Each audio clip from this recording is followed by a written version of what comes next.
I was at the cruise port, suitcases ready at my feet, sunscreen on my face and sunglasses on, ready to embark on the dream vacation with my son and his wife. At least that's what I thought. Until suddenly I received a text message. "Mom, there's been a change of plans. You're not coming on the cruise. We're just taking the family." In that instant, my heart froze. But before I continue, check if you're subscribed to the channel and write in the comments. Where are you watching this video from? We love to know how far our stories are reaching. I can still feel the salty smell of that morning.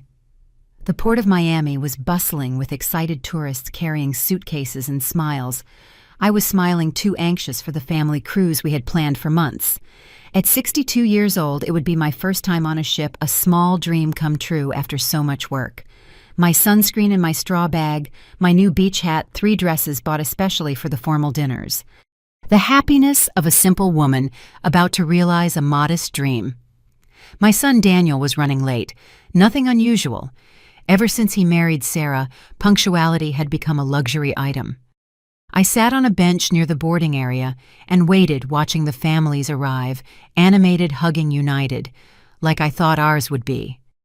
That's when my phone buzzed, a message from Daniel. "Mom, there's been a change of plans. You're not coming with us on the cruise. Sarah prefers it to be just the family. We'll explain better when we get back." I read those words 3, 4, 5 times. My eyes couldn't believe it, but my heart already knew. I lifted my head, and there they were on the ship's upper deck, Daniel, Sarah, and my 2 grandchildren, Mason and Chloe. They didn't realize I was watching them. Or maybe they did and pretended not to. Sarah was smiling, adjusting her blonde hair as she pointed something out to the children. My son was looking at his phone, probably checking if I had read his message. "Just the family," as if I were what? A distant satellite, a stranger. Not the woman who raised him alone, who worked 2 jobs so he could go to good schools, who held him when he came home crying after losing soccer games. My hands were trembling. I grabbed my suitcases and walked out of that port without looking back. The taxi dropped me off at home 40 minutes later. I walked into the apartment that once seemed cozy and now tasted of abandonment. I threw my bag on the couch and went straight to my office, where I kept all the important documents. In the second drawer inside a blue folder was the deed for Daniel's house, the house I had bought for them 5 years ago when they got married, the house where I wasn't welcome for weekend dinners because Sarah needs space to create her own family atmosphere, the house whose last mortgage payment I had made exactly 2 months ago, the house that was still in my name. They had never cared about that detail. In fact, Daniel always said, "It's just bureaucracy, Mom. We'll sort it out later." And I, naive, believed it was just a matter of time until we formalized the transfer. But now I understood. It wasn't forgetfulness. It was convenience. I wiped away the tears I hadn't even noticed were falling.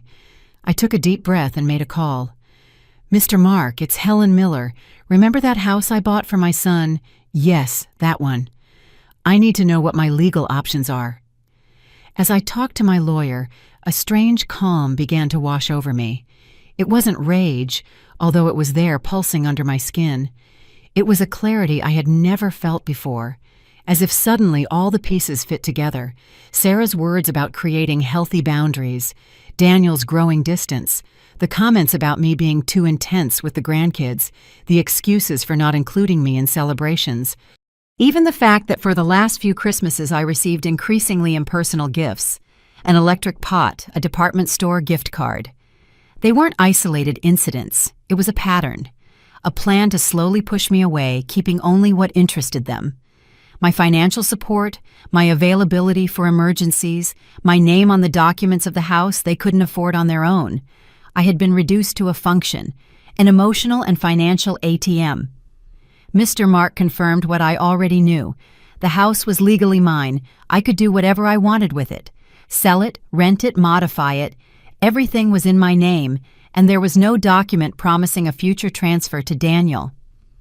"How long would it take to complete a sale?" I asked, surprising myself with the firmness in my own voice. "With an interested buyer, 2 weeks, maybe less if we expedite the process." The cruise would last 10 days. I opened my laptop and typed an email to Teresa, my realtor friend. "I need to sell a house quickly. It's a matter of dignity."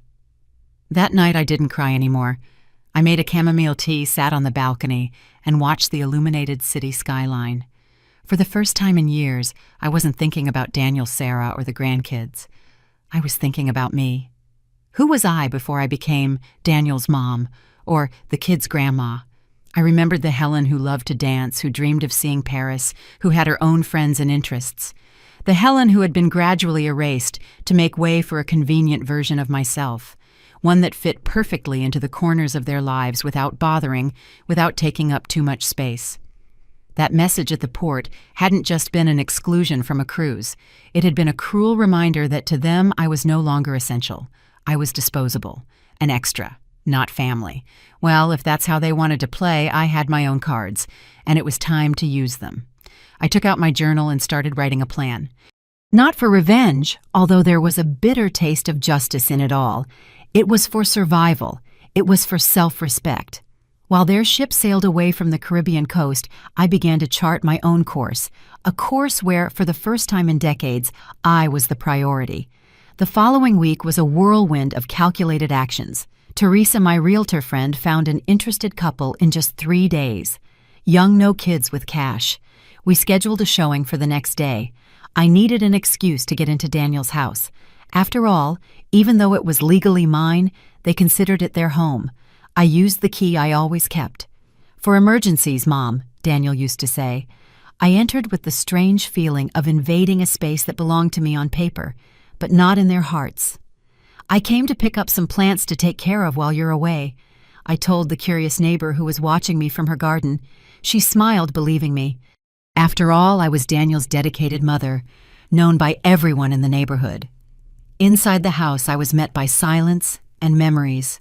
I remembered the day I handed them the keys, the emotional hug Daniel gave me, the tears of gratitude in Sarah's eyes. How had that turned into just family in such a short time? As I walked through the rooms, I noticed the signs of my gradual exclusion. In the photos on the walls, I appeared less and less.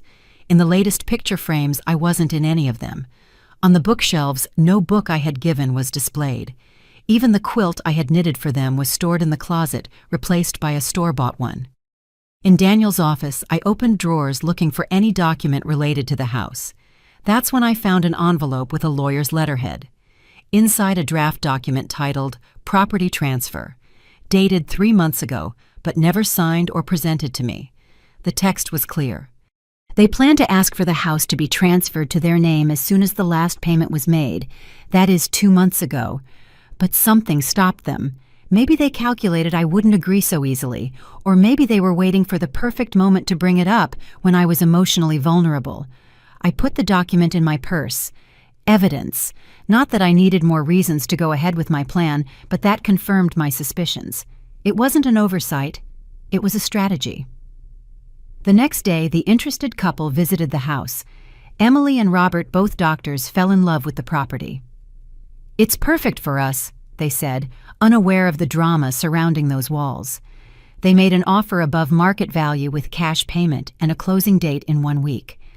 "Are you sure about this, Helen?" Teresa asked as we signed the initial papers. "I've never been more sure," I replied, surprising myself with the firmness in my voice. Mr. Mark, my lawyer, handled all the legal aspects.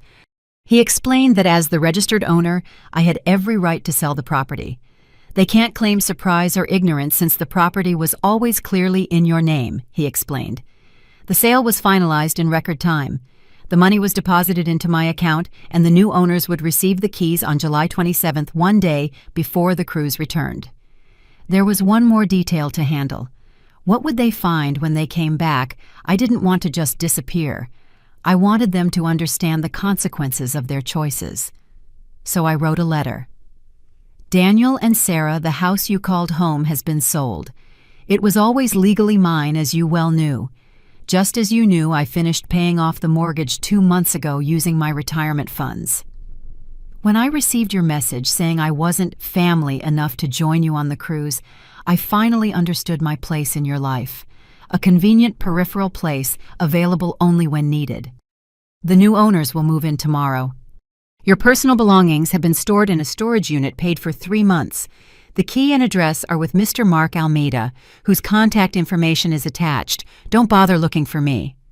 Just as you needed space to grow as a family, I also need space to rediscover who I am besides a disposable mother and grandmother. Helen. I put the letter in an envelope and left it on the kitchen table, where it would surely be the first thing they'd see. Next to it, I placed a copy of the house deed and the sale contract. On the last night before handing the keys to the new owners, I did something I hadn't done in years. I danced. I put on Aretha Franklin on my phone and spun around the empty living room, now bare of furniture stripped of the fake smiles and photographs, cleansed of unspoken lies. "Your family is now homeless," I whispered to the echo in the empty house. That dance wasn't a celebration of revenge. It was a ritual of liberation. For years I had defined myself by the roles I played in others' lives: Daniel's mother, Sarah's mother-in-law, Mason and Chloe's grandmother, emotional and financial ATM, good example, always available, never too much. As I twirled in the empty room, I felt the weight of those roles falling off me. It was as if each spin gave me back a piece of the Helen I once was, the one who had her own dreams, desires, a life beyond serving others. The next day, I handed the keys to Emily and Robert. They were beaming, talking about plans to redecorate how they would turn the spare room into a shared office. "The energy in this house is special," Emily said. "You can feel there was a lot of love here." "There was," I replied, "but not all love survives convenience." She looked at me without understanding, but smiled anyway. I smiled back, a genuine smile for the first time in days. As I walked out the gate for the last time, I felt a mix of emotions I couldn't name. It wasn't exactly peace, nor revenge, nor sadness. It was the painful relief of finally seeing reality as it is not as we wish it to be. I returned to my apartment downtown and made a call. "Mary," I said to my sister, "that trip to Paris we always dreamed of. How about next month?" I hung up before she could answer, then sent the tickets I had bought that morning. It was time to live my own dreams, not just finance others. That night, I slept deeply for the first time since that day at the port. No nightmares, no waking up with a start without that ache in my chest that had been with me for weeks. As the ship slowly returned to the Caribbean coast, I was moving further and further away from the port of Miami where they had departed. Not physically, but emotionally. They were planning to return to a life that no longer existed. I was planning to depart for a life that was just beginning. The flight to Paris left in exactly 30 days, enough time to organize my new life and watch the consequences of my decision from a distance. Not out of cruelty, but because I needed to understand that this wasn't a temporary nightmare. It was the reality I had built for myself, one brick of self-denial at a time. 3 days before the cruise returned, I received a message from Daniel. "Mom, we miss you. The kids ask about you every day. Can't wait to show you the pictures." I smiled bitterly at the phone screen. The hypocrisy was so transparent, I could almost see it shining between the words. No apology for the exclusion, no acknowledgement of the hurt caused, just the continuation of the script in which I was supposed to play my part. The understanding mother, always ready to forgive. I didn't reply. Each unread notification was a small act of rebellion against decades of unconditional availability. The next day, another message arrived, this time from Sarah. "Helen, we brought you some wonderful Belgian chocolates. Chloe picked them especially for Grandma." Again, I left it on read.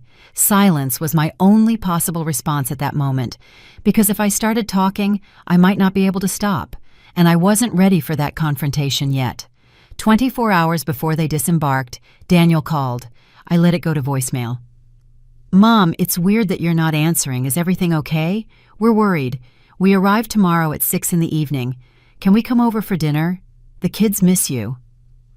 The concern in his voice sounded genuine, which made everything even more confusing. How could he exclude me so coldly and then act as if nothing had happened? It was like we were living in parallel realities. On the day of disembarkation, I woke up early and went to a coffee shop near the port. From a distance, I saw the huge white ship slowly approaching the coast. Somewhere on that floating structure were the people I once called family. I ordered a double espresso and watched the growing activity at the terminal. Anxious families waiting for their loved ones, app drivers holding signs with names, street vendors offering water and snacks. At 6:15 p.m., I saw Daniel, Sarah, and the children coming down the ramp. They were tanned, smiling, loaded with bags. Chloe was holding a new stuffed animal. Mason was wearing a t-shirt from some Caribbean island. They looked like the perfect picture of a happy family. I turned away before they could see me, paid for my coffee, and left. I didn't need to witness the moment they would read my letter, the moment they would realize the house was no longer theirs. That wouldn't bring me satisfaction. I went back to my apartment and turned off my phone.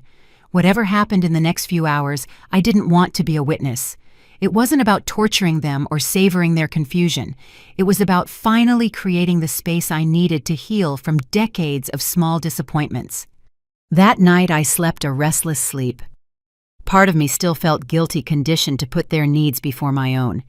But another part, the one growing stronger every day, knew I had done what was necessary. At 7:43 the next morning, the doorbell rang. I looked through the peephole and saw Daniel. He was alone with deep, dark circles under his eyes and a pale face. I opened the door without a word. "How could you?" were his first words, his voice trembling between anger and disbelief. "You sold our house without even consulting us. It wasn't our house, Daniel. It was mine. It always was. It's in the contract you never bothered to read." He ran his hands through his hair, disoriented. "But we lived there. We had a life there. The kids grew up in that house. And I had plans to travel with you, to be part of the family. It's funny how plans change, isn't it? It was just one trip, Mom, a single trip. No, Daniel, it was the last straw. It was the moment I finally understood my place in your life. Convenient when you need me. Disposable when I'm in the way." He collapsed onto the sofa, suddenly looking exhausted. "Where are we going to live now? Did you think about the children?" That question ignited something inside me. Decades of sacrifices, of putting his needs before my own. And still, the first concern wasn't about me, my feelings, the pain they caused me.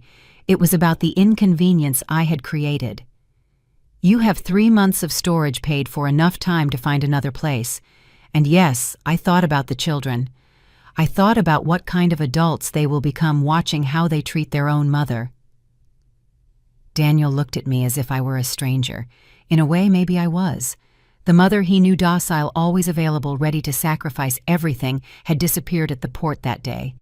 "Sarah is devastated," he said, as if that should matter to me. "And how do you think I felt when I read your message that day? Just family. As if I were a distant acquaintance, not the woman who raised you alone." "It was just a poor choice of words, Mom. It didn't mean anything." "It meant everything, Daniel, and you know it. It was the perfect summary of what I've been feeling for years, that I'm only welcome when it's convenient, that my role is to finance dreams, not participate in them." He got up, pacing nervously around the room. "What do you want from us?" "An apology." "Okay, I'm sorry. We're both very sorry. It was insensitive. It was wrong. But to sell our house, this is disproportionate. I don't want a forced apology. And it's not about the house. It's about respect. It's about finally understanding my worth. And how much is that respect worth the price of a house?" That question hit me like a slap. Suddenly I saw with crystal clarity what was happening. He wasn't there because he cared about my feelings or because he understood his mistake. He was there because he needed a roof over his head. "You still don't get it, do you? This isn't a negotiation. The house was sold. The new owners have already moved in. It's irreversible, just like the damage you caused by excluding me from that trip. So now what? What do we do?" I don't know. I'm going to Paris in 27 days. I'm finally going to live my life, not just exist in service of yours." Daniel looked at me as if he'd been shocked. "Paris? For how long?" "I don't know. Maybe a few weeks, maybe months, maybe I won't come back." He took out his phone, his hands shaking. "I need to tell Sarah. She's not going to believe this. Tell her I finally understood what family means. It's something small, self-contained that eventually falls apart." When Daniel left, closing the door behind him, I felt a huge weight being lifted from my shoulders. It wasn't happiness or satisfied revenge. It was simply the relief of finally having spoken the truths I had held back for so long. I took my laptop and opened the email from the airline. The ticket to Paris glowed on the screen like a promise, not of escape, but of a new beginning. At 62, I was about to start a whole new chapter, a chapter in which I was the protagonist, not just a supporting character in someone else's story. In the following days, the messages and calls didn't stop. Daniel, Sarah, even mutual friends who were activated to try to bring me to my senses. Every phone notification made me take a deep breath, looking for the strength to stick to my decision. "Helen, you can't just disappear and leave your son and grandchildren on the street," said Martha, my friend of decades, in a WhatsApp audio message. "I know they hurt you, but this is disproportionate." Disproportionate. That word haunted me. As if there were an exact measure of reaction for every hurt, a perfect equation to calculate how much suffering I deserved what response. "They're not on the street, Martha," I replied. "They're in a storage unit paid for 3 months. Besides, Daniel earns a good living. He always said the house was too small for them. Now they have the opportunity to find something that really suits the family." Even as I typed those words, I felt a pang of guilt. Not for my actions, but for the bitter person I seemed to be becoming. This wasn't the Helen I knew. Or maybe it was finally free after decades of repressing her true feelings. On the 10th day after the sale of the house, I received a bouquet of flowers. White roses, my favorites, with a handwritten card from Sarah. "Helen, I understand your pain, and I sincerely apologize for how we made you feel. Can we talk, not for us, but for the children? They miss you." The appeal to the children was predictable. I knew they would eventually use them as an emotional shield, as a last resort to make me give in, but this time it wouldn't work because I missed them too painfully. But I needed to break the cycle I had created where my unconditional love was taken for granted and exploited. I put the flowers in a vase, took a picture and sent it to Sarah with a single word: "Thank you." It wasn't forgiveness, nor an opening for dialogue. It was a civilized acknowledgement of the gesture, nothing more. 2 weeks before my trip, I had an unexpected visitor, Chloe, my 7-year-old granddaughter, accompanied by the nanny. "Grandma," she ran into my arms as soon as I opened the door. "I missed you so much. Why didn't you come visit us at the new house?" My heart sank. The children, of course, were not to blame for anything. They were just pawns in this emotional chess game the adults were playing. "I missed you too, my love," I replied, hugging her tightly. "I just needed to sort some things out." The nanny handed me an envelope. "Mrs. Sarah asked me to give this to you personally." Inside, a formal invitation to a dinner at the new house they had rented. "To start over as a family," the card said in elegant calligraphy. That night, I sat with my journal and weighed my options. Going to the dinner would signal that everything could go back to normal, that a formal apology was enough to erase years of small humiliations. Not going would confirm the image they were probably building, that of the bitter and vengeful old woman. I picked up the phone and called Daniel. "I got the invitation," I said without preamble. "That's great." He sounded genuinely relieved. "So you're coming?" "No, Daniel, I'm not." Silence on the other end of the line. "Mom, we're trying to fix things. What more do you want from us? I don't want anything from you, and that's the point. For years you wanted me available when it was convenient and invisible when it wasn't. Now I'm choosing to be unavailable to you and visible to myself. But what about the kids? They're not to blame for any of this." "I agree, and that's why I'll keep in touch with them. But on my terms, not yours." "What terms are those?" His voice had a hint of poorly concealed irritation. "I'll take them for a weekend with me, once a month, without you. Just as you wanted a cruise without me, I want time with my grandchildren without you." "This is ridiculous, Mom. You're using the children as a bargaining chip." "No, I'm setting boundaries, something I should have done a long time ago." I hung up before he could respond. My hands were shaking, but not from fear or regret. It was the adrenaline of finally confronting the toxic dynamics I had allowed to be established. The next day, Sarah showed up at my door. She was impeccably dressed as always, but her face betrayed sleepless nights. "Helen, can we talk?" "Just the two of us, woman to woman?" I gestured for her to come in, offered coffee that she refused, and we sat facing each other in the living room. "What happened to you?" she asked, her tone between concerned and accusatory. "This isn't the Helen we know."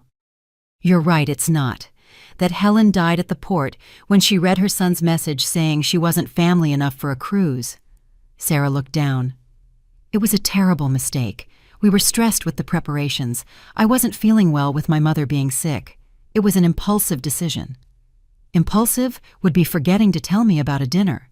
Deliberately excluding me from a family trip is a conscious choice, one that reveals exactly what you think about my place in the family.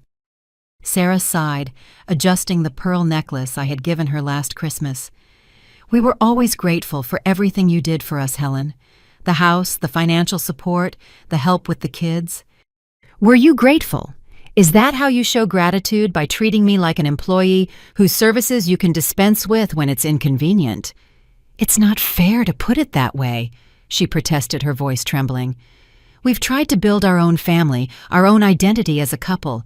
Sometimes that means setting boundaries." "Boundaries," I repeated, feeling the bitter taste of the word. It's funny how those boundaries never applied when you needed money to renovate the kitchen, or when you wanted to leave the kids with me to travel for work. Sarah blushed slightly. "I know it sounds hypocritical. It doesn't sound Sarah, it is." She took a deep breath as if gathering courage. "What can I do to fix this? We are truly sorry." I looked at her, really looked at her, searching for signs of sincerity in her perfectly made-up face. There was something there, not genuine remorse perhaps, but certainly an understanding of the consequences. "There's nothing to fix," I replied calmly. "You made your choices, I made mine. Now we live with them." "But what about the children? We need to find some stability for them. As I told Daniel, I will remain present in their lives on my terms." "Weekends without us?" Her tone betrayed irritation, "as if we're not trustworthy with our own children. It's not a matter of trust, Sarah. It's a matter of building my relationship with them independently of you, just as you built your family independently of me." Sarah stood up, smoothing her skirt as she did when she was uncomfortable. "You've changed, Helen." "Yes, I have. I should have changed a long time ago." After she left, I felt strangely light. I hadn't screamed. I hadn't cried. I had simply spoken the truths that needed to be said without drama or excessive resentment. The old Helen would have given in, would have accepted any crumb of reconciliation, starved for approval and inclusion. But this new Helen, or perhaps the original Helen, who had been suffocated by years of self-denial, demanded respect, not just crumbs of attention.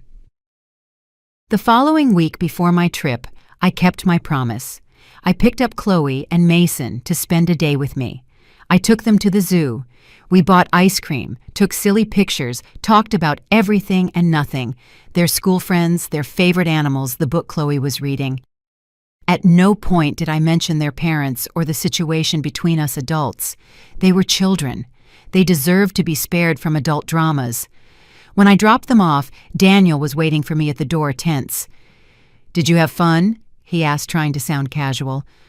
"A lot," I replied, maintaining the same forced lightness. "They brought the drawings they made for you." "Thanks for doing this," he said, sounding genuinely grateful, "for not keeping them from me because of all this." "I would never do that, Daniel. I'm not like you." The comment hit him as expected, but he just nodded, taking the blow. "When are you coming back from Paris?" he asked, changing the subject. "I don't know. Maybe never." "Are you serious?" There was genuine panic in his voice. "For the first time in decades, I'm putting my needs first. I'll stay as long as it takes to rediscover myself." "And what if we need you? What if the children need you?"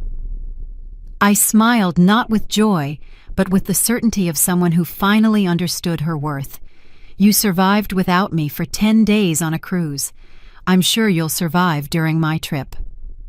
The night before the flight to Paris, I did something I had been putting off. I opened the box where I kept all of Daniel's memories, pictures from his childhood school drawings, his first baby shoe. Each item told the story of an unconditional love that had slowly been transformed into convenience. I didn't throw anything away, nor did I hide the box in the back of the closet. I just looked at it, acknowledging that those memories were part of me, just like the pain of the recent exclusion. I didn't need to deny the past to embrace the future. The next morning, as the taxi took me to the airport, I received a message from Daniel. "Have a good trip, Mom. We love you even if you don't believe it right now." I didn't reply.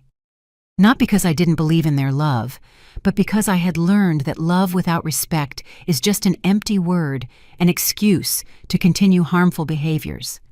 The plane took off promptly at 10:25.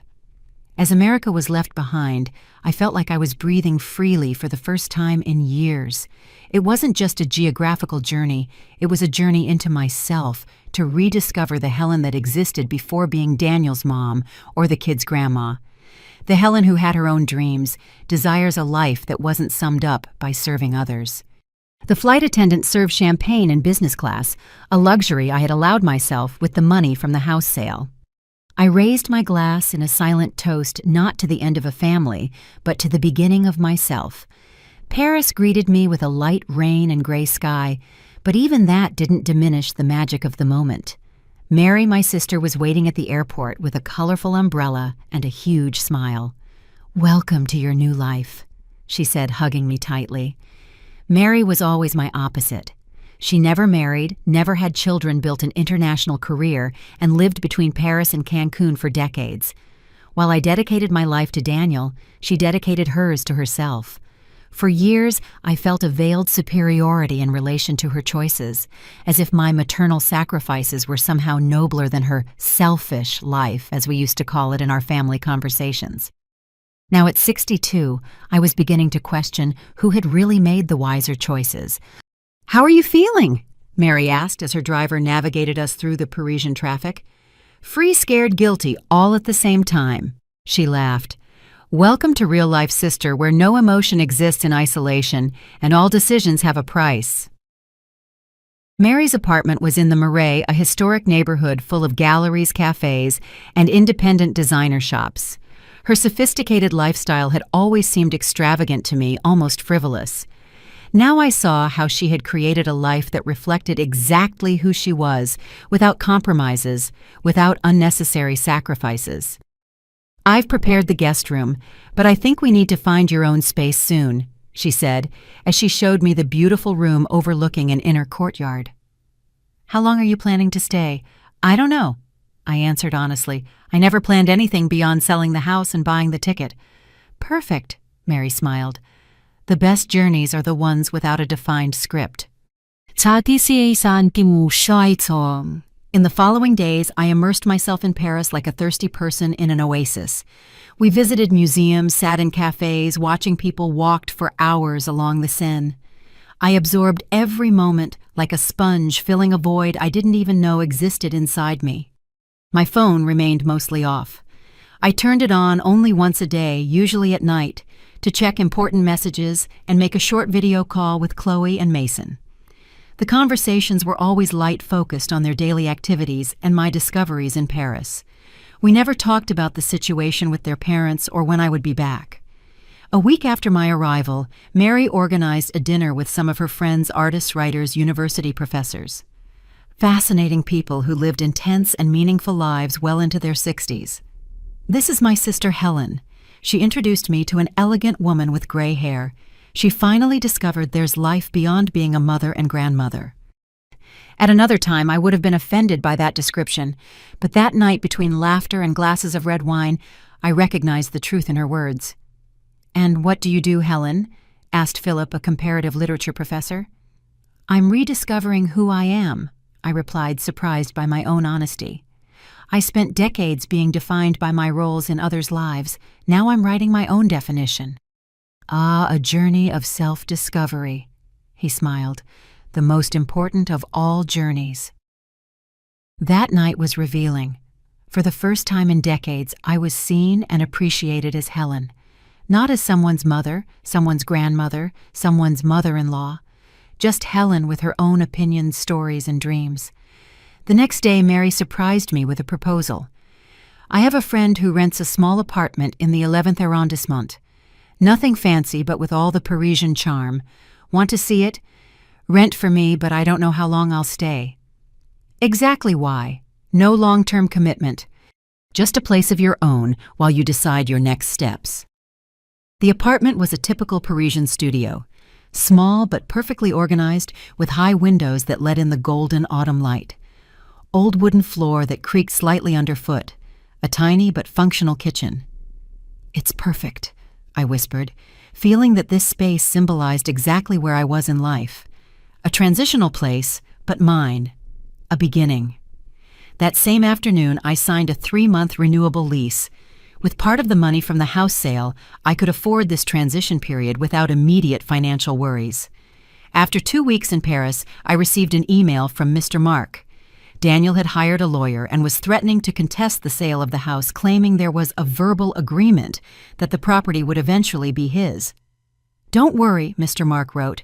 "Without formal documentation, there's nothing they can do legally. The sale was completely legitimate." Still, the news affected me not because of the fear of losing the legal battle, which I knew was non-existent, but because of the confirmation that Daniel still hadn't understood. He continued to see the situation as an injustice against him, not as a consequence of his own actions. That night I called him for the first time since my departure. "Why the lawyer, Daniel? Mom." He sounded genuinely surprised to hear my voice. "Where are you? We were worried." "In Paris, as I said I would be." "Why did you hire a lawyer?" Silence on the other end. Then a sigh. "Because it's not fair. That house was our home. We had an agreement." "What agreement, Daniel? The one that existed only in your head, or the one you planned to impose on me after I finished paying the mortgage?" "What are you talking about?" "I found the draft of the property transfer in your office, dated 3 months ago, never presented to me. You were waiting for the right moment to pressure me, weren't you?" More silence. "It was Sarah's idea," he finally admitted, his voice low. "She thought we should formalize the situation since we had been living there for years, and you always said the house was for us. And you decided that without consulting me, just as you decided I wasn't family enough for the cruise." They are completely different situations. No, Daniel. They are exactly the same. In both cases, you made decisions about my life, my feelings, and my property without considering me worthy of being part of the conversation. I heard him take a deep breath, as he had since he was a child when trying to control his frustration. "So now, what are we going to live in this impasse forever? You in Europe, resentful, and us here trying to rebuild our lives." "I'm not resentful, Daniel. I'm finally living my own life, not the one you designed for me as a convenient supporting role. And I suggest you drop the lawsuit. It will be humiliating for you when it's rejected." "You've changed, Mom. I don't recognize you anymore." "Maybe you never really knew me, only the version of me that was convenient for you." After hanging up, I cried for the first time since arriving in Paris. Not for the house, not for the lawsuit, not even for the fractured relationship with my son. I cried for the Helen who had spent decades suffocated under layers of others' expectations, for the woman she could have been if she had set healthy boundaries from the beginning.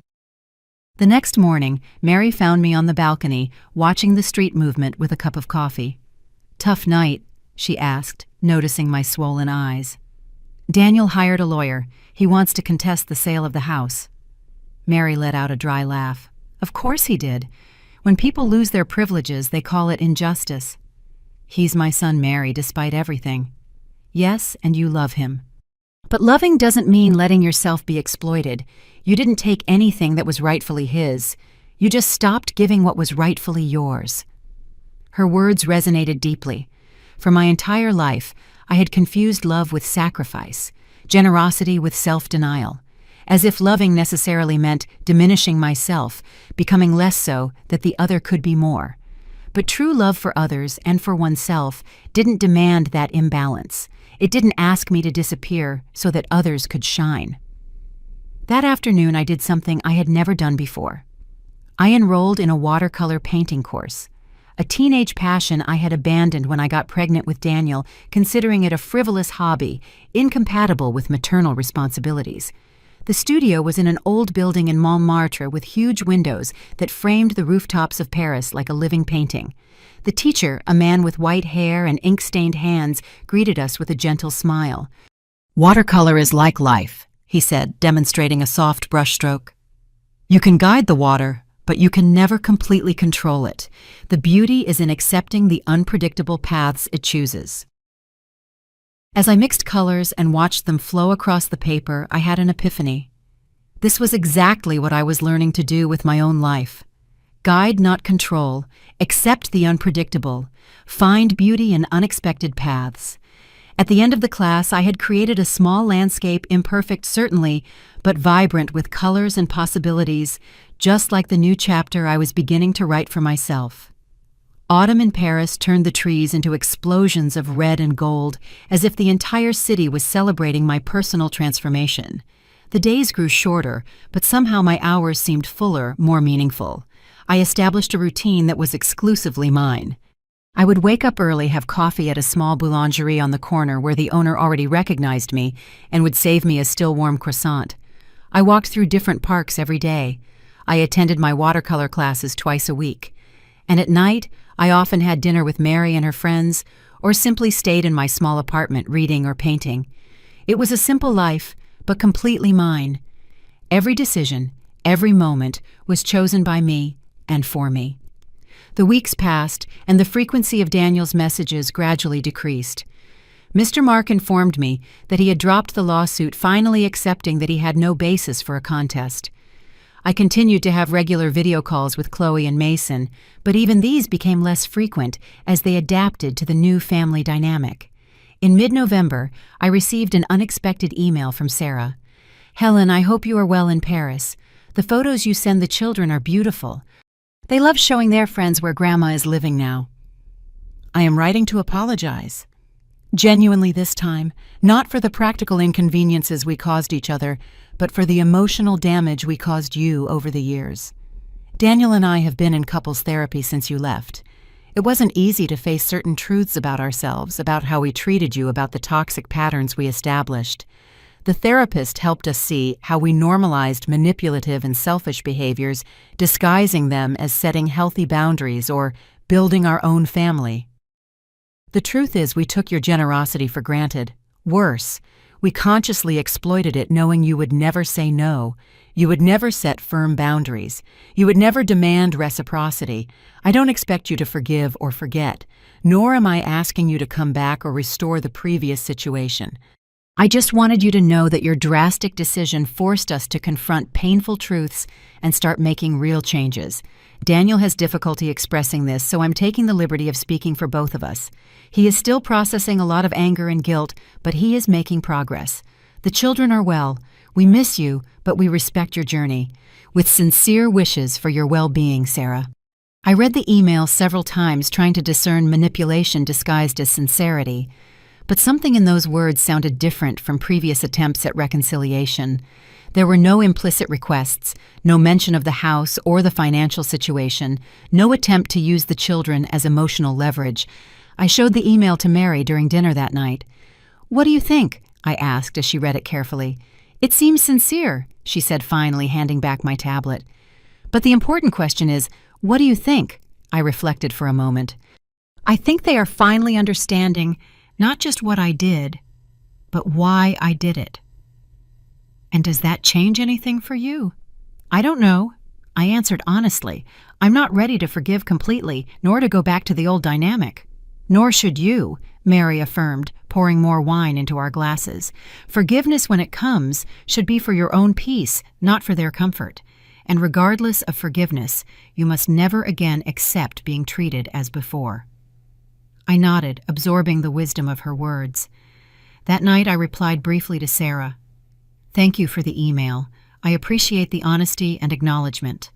I am also on a journey of self-discovery and healing. I'm glad you are seeking professional help.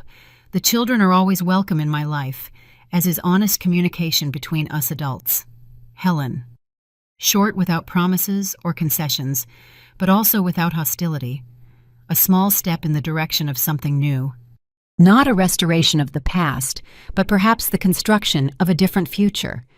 December arrived with Christmas lights transforming Paris into a fairy tale city. My watercolor class organized a small end-of-year exhibition, and to my surprise, 2 of my pieces were selected.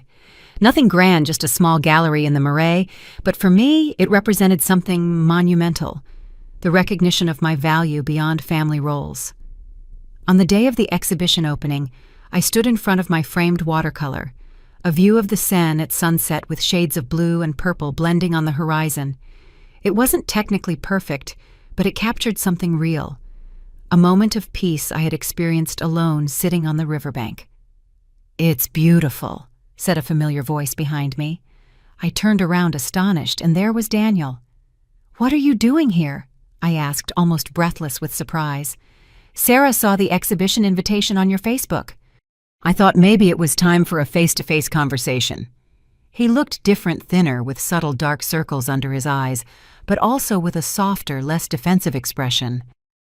"Did you come alone?"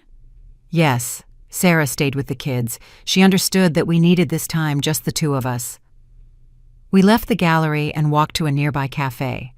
The night was cold but clear, with a starry sky rarely seen in the illuminated city. "Your painting is really nice," he said as we sat down with steaming hot chocolates. "I didn't know you painted." "Me neither," I replied with a slight smile. "There are many things about me that you don't know that I didn't even know myself." He nodded, stirring the chocolate with a spoon. "I've thought a lot about that, about how I never really saw you as a whole person with your own desires and dreams. You were just Mom, an extension of myself in some way." The disarming honesty took me by surprise. This was not the defensive Daniel I had left behind. "Therapy seems to be working," I commented. He gave a small smile. "It's hard, painful actually, to confront patterns I didn't even know I had, to see how I treated the person who loved me most in the world." "I still love you, Daniel. That never changed." "I know, and I abused that love for years." He paused, taking a sip of chocolate. "I didn't come to ask you to come back or to undo what you did. I came to say that I understand and that I'm trying to change to be better." We were silent for a few moments, letting those words float between us. "Are the kids okay?" I finally asked. "Yes. They miss you, but they're adapting. Chloe has saved every picture you send in a special album. And you, the new house. It's smaller, simpler, but it's working. Sarah went back to work part-time. We're learning to live with less to value what really matters." "I'm so sorry it was so hard for you." He shook his head. "Don't be. It was necessary. Painful, yes, but necessary. Like surgery to remove something toxic." His words echoed something I had felt myself. That feeling that the pain was necessary for healing, that some wounds needed to be opened to finally heal properly. "When are you going back to the States?" I asked. "Tomorrow. It was a quick trip just to see you for this conversation." "And what happens now between us?" Daniel thought for a moment. "I don't know. I think we start over in a way, not like before. That would be impossible and unhealthy. But maybe we can build something new based on mutual respect this time." I nodded, feeling a complex mix of emotions. It wasn't complete forgiveness, nor immediate reconciliation. It was something more nuanced, more mature, the recognition that relationships like people can evolve and change. "I'd like you to meet my friends here in Paris," I said impulsively. "Mary is organizing a Christmas dinner next week." "I'd love that," he smiled, "but I have to get back for Sarah and the kids. Maybe next time. Are you spending Christmas here?" "Yes, Mary and I have plans." "I understand." He seemed genuinely disappointed, but he didn't push. "Maybe we can do a video call that day. The kids would love that." "I'd love that," I replied sincerely. When we said goodbye at the cafe door, he hugged me, not the quick, automatic hug that had become our habit in recent years, but a real, long, heartfelt hug. "I love you, Mom," he whispered in my ear. "I'm sorry for everything." "I love you too, son," I replied finally, letting a few tears escape. "I always have." As I watched him walk away down the street, lit with Christmas lights, I felt something untie inside me. It wasn't complete forgiveness. That would still take time, but it was the beginning of a healing. For him, for me, for our broken relationship. That night I painted late in my small apartment. It wasn't the Seine this time, nor Paris. It was a Mexican beach with turquoise waters and golden sand, a place where I once took Daniel as a child, where we built sandcastles, which the tide inevitably washed away. I called the painting Reconstruction. Christmas in Paris was magical in a way I had never experienced before. Mary decorated her apartment with a small pine tree laden with vintage ornaments. Golden lights illuminated the windows, and the scent of mulled wine filled the air. Her friends gathered for a sophisticated but cozy dinner, bringing dishes from their own family traditions. On Christmas morning, we had the promised video call with Daniel, Sarah, and the children. They had organized a special breakfast with the table decorated and gifts wrapped with my name on them. "To open when you come back," Chloe explained with sparkling eyes. The conversation was surprisingly easy, without the tension I expected. Sarah seemed different too, less polished and perfect, more authentic in some way. She proudly showed me the decoration of the new house, smaller but cozy with personal touches that revealed more personality than the impersonal mansion they had inhabited before. "When are you coming back, Grandma?" asked Mason, leaning into the camera with hopeful eyes. I looked at Mary, who was watching the video call with discreet interest, and then back at the screen. "I haven't decided yet, dear. I'm learning a lot here, rediscovering things about myself." "Like painting," said Daniel with a smile. "I showed them pictures of your exhibition." "Yes, I want to learn too," exclaimed Chloe. "Can we have classes together when you come back?" "I'd love that," I replied, feeling a wave of tenderness. "Maybe we can find a teacher in Denver." After the video call, Mary and I went for a walk along the Champs-Élysées, admiring the festive decorations and the bustle of families enjoying the holiday. "They seem really different," Mary commented. "More humble." "Yes," I agreed. "I think they're really trying. Therapy, the new financial reality, maybe even the shock of suddenly losing me. All of that seems to have awakened something in them." "And does that change your plans?" Mary asked, linking her arm in mine as we walked. I reflected for a moment. "I don't know if I have plans exactly. More of a direction than a destination." Very philosophical," she laughed. "But seriously, are you thinking of going back to the States?" "Eventually, yes. This is a wonderful chapter, but not the whole book of my life. My grandchildren are there, part of my heart is too, but not under the same conditions as before." "Definitely not," Mary affirmed, not as a question, but as a confirmation. "I will never again be that invisible hell inconvenient only when needed." We stopped in front of a dazzling shop window, contemplating our reflections mixed with the sparkling Christmas lights.